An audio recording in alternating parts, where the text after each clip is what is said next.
Our scriptures today come from the book of Genesis in the 12th chapter, and again in the 15th chapter. If we would stand, we will read them together. Please stand as you are able.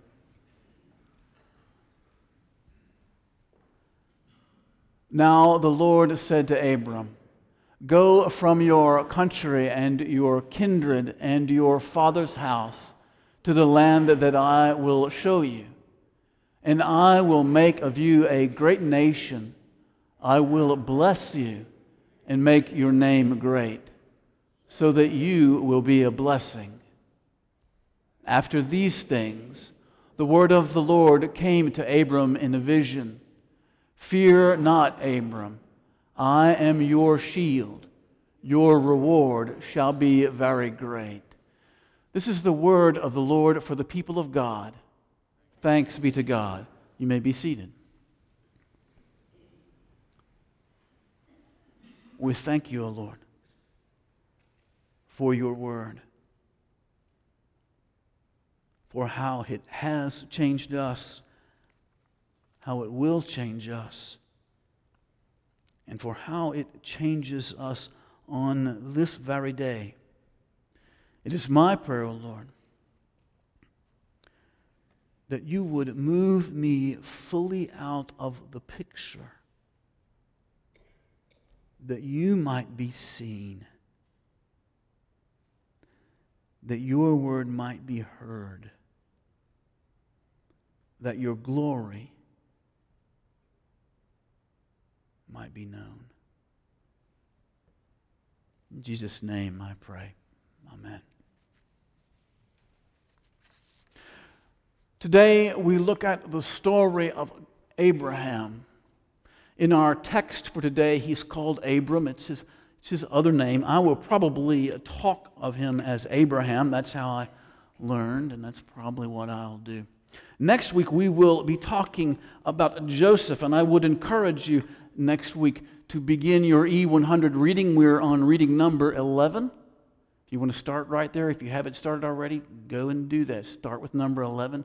There's material in the narthex to do that. Today, we talk about a reading that really hit me this Wednesday as I read it. These 4 words: I am your shield. I am your shield. God says to Abraham and says to us as we listen to God's story with Abraham, we learn God's story for us. I am your shield. For each of us in this room, as we contemplate what God's story is and how that story relates to our stories and to our story as a church, I want us to hear these 4 words: God is our shield. I'm going to talk a little bit about Abraham, then talk a little bit about what it means for God to be our shield. Abraham was a pioneer. He was an adventurer. He was one of those people in human history who pushed back the darkness in a significant way, so that all humanity has been blessed through the life of Abraham. Abraham is like many of the great pioneers, the great adventurers in our world. He has changed who we are by living up to the talents and the potential that God gave him by listening to God's call on his life. The glory of human history is given to the adventurers and the pioneers, one of whom Abraham is. Abraham is one of those people, like Columbus, like Washington, like Lincoln, like Joan of Arc, like Madame Curie, like perhaps, although the jury's still out, like Rachel Carson, like Gutenberg, like Einstein, who made a difference. We are called to listen to God and to live up to the potential that God has given us, so that in our way we can do the same as Abraham has done, and like all of these others have done. I think that far too often we develop habits that help us, or that force us to live below the potential that God has for us. We fail to hear God's call on our lives, and so we live below that which God has for us. Abraham does not do that. Abraham is one of the people who hears and who responds to God, and thus lives up to the fullness of God's call on him. And it is not easy for any person who moves forward human history. It is not easy for any adventurer. It is not easy for any pioneer. It was not easy for Abraham, and it is never easy for those who move into the wilderness as Abraham did. In the year 1832, a group of settlers, of pioneers, of adventurers came across the mountains, and they ended up here. And they named this little area Bledsoe's Crossroads. Eventually it became called the Crossroads, eventually Crossville. When they came across the mountains, they didn't take I-40, did they? They didn't even take 70. They didn't drive. Most of them would have walked. Some of them would have been on covered wagons. They left their homes on the East Coast, and they came here. And we stand today upon their shoulders. We harvest what they planted. We are able to live because of what they did. It is the same with Abraham, except Abraham had it much more difficult than even they did. Abraham lived in a tent his whole life long after he left his home. Ever been camping? Anybody here like camping? Being in a tent? I like to camp tent. It's fun. I don't know if I'd want to live in a tent my whole life long. Abraham was not born in a tent. Let me read you the scriptures where God calls Abraham. He says to him, "Go from your country and your kindred and your father's house to the land that I will show you."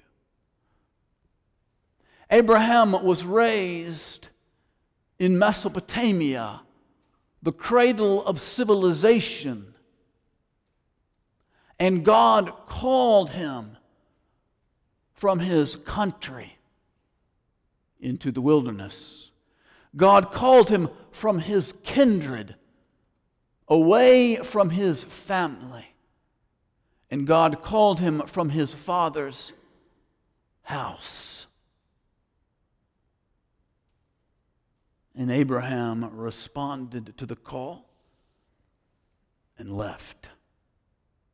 And God didn't even give him a map. He kind of said, I'll give you the map as you go.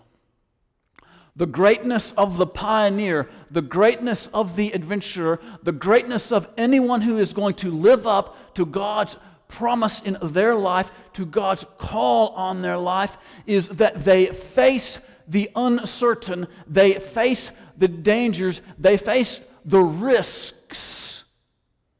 They don't shrink from them, they move towards them. That is the greatness of those who develop the talents that God has given them. Many of you will know the story that Jesus told in the New Testament of 3 men who were given talents, one given 10 talents. A talent is a gold bar as well as a talent.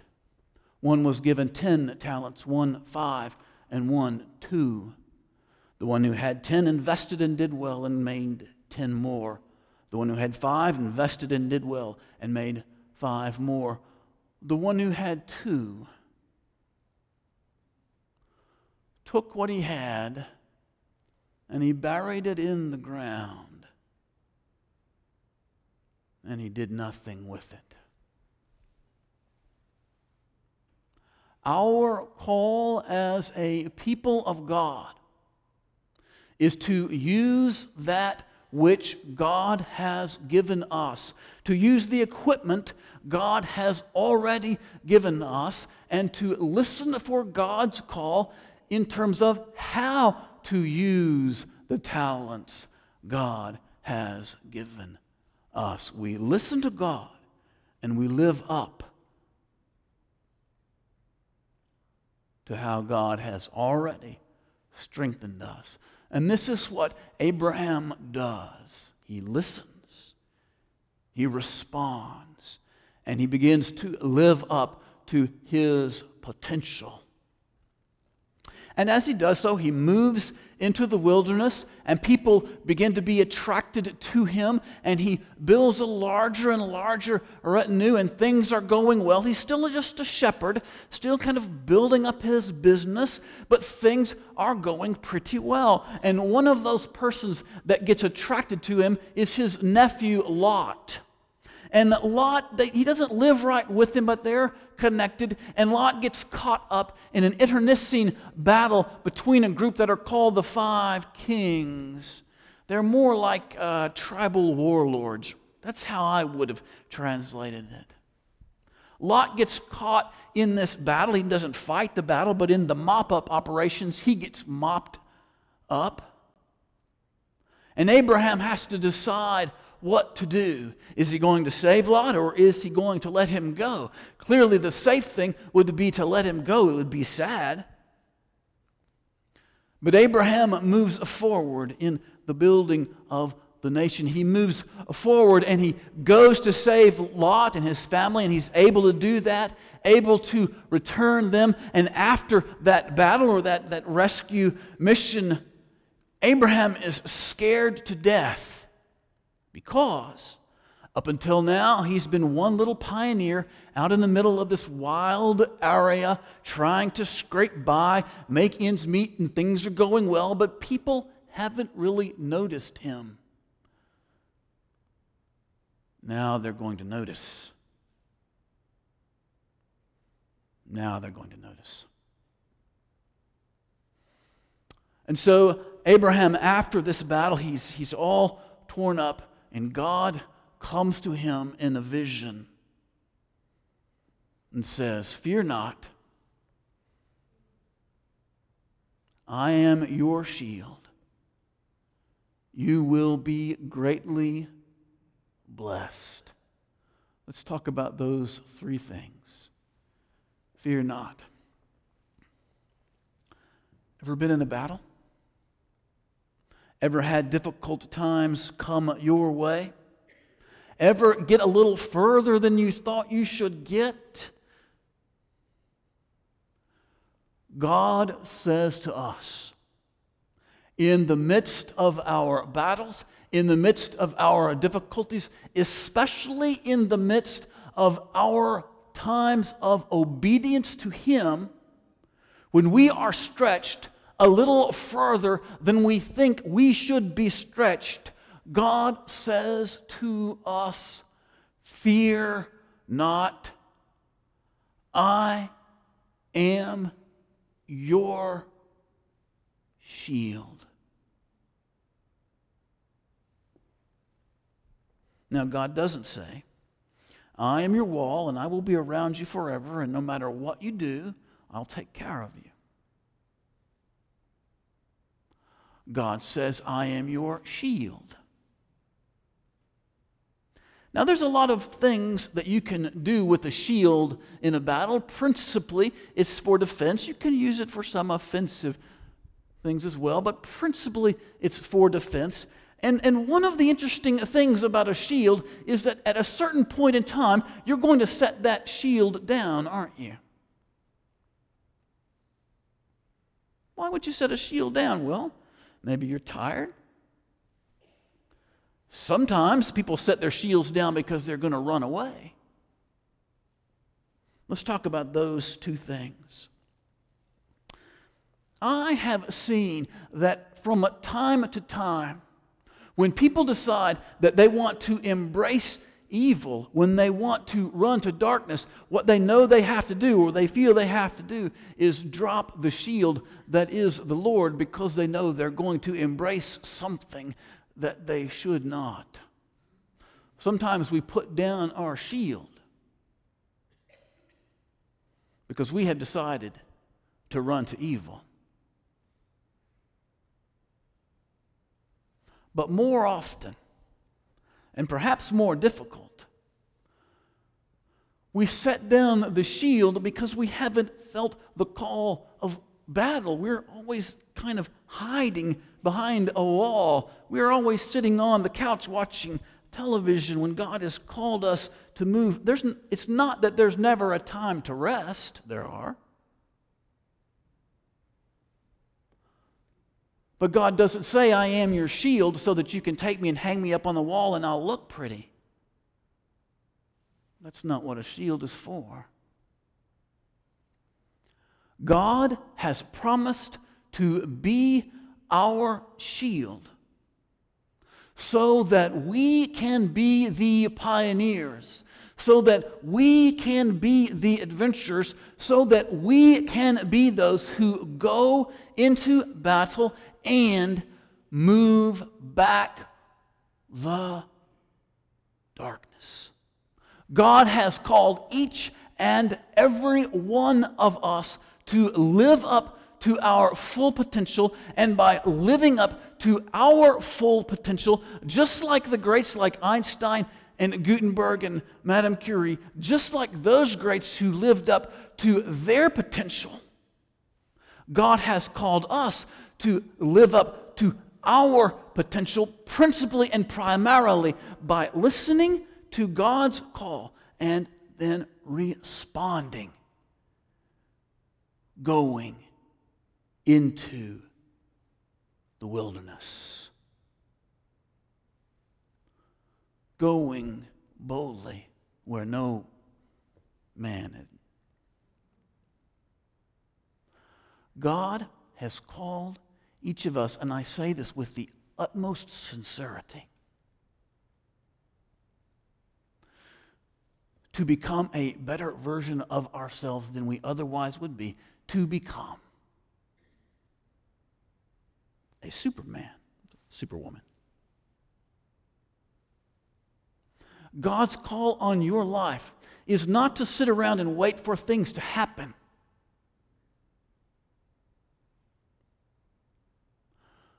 but to go out and save and change and build and make more beautiful and make stronger. God has given you so many talents, so many abilities, and it is just such a terrible shame when we take our talents and our abilities and we just bury them in the ground. And so our strength withers and our beauty fades without ever being even experienced. God says, fear not. I am your shield, and you will be greatly blessed. You will be greatly blessed. Abraham was greatly blessed financially. He was greatly blessed in his family life. He was greatly blessed in every way. I do not know how God will bless you. I do not know what strengths you have, what abilities that you have, and I certainly do not know exactly what God has called you to do, but I do know this. You need not fear, for God is your shield, and you will be, as you are faithful to God, you will be greatly blessed. Our hymn is number 128, He Leadeth Me. Our call is to respond to God. Allow Him to lead us to those places that we otherwise would not have gone. Abraham would not have gone to the wilderness. Where is God calling you? As we sing, if God is dealing with your heart, if He has laid a call on you, whether it's to join with this church, whether it's to transfer on profession of faith, whether it's to transfer your membership to this congregation, or whether it is some other good and glorious thing. As we sing, come down and you and I will pray about that together. Let's stand and sing hymn number 128, He Leadeth Me.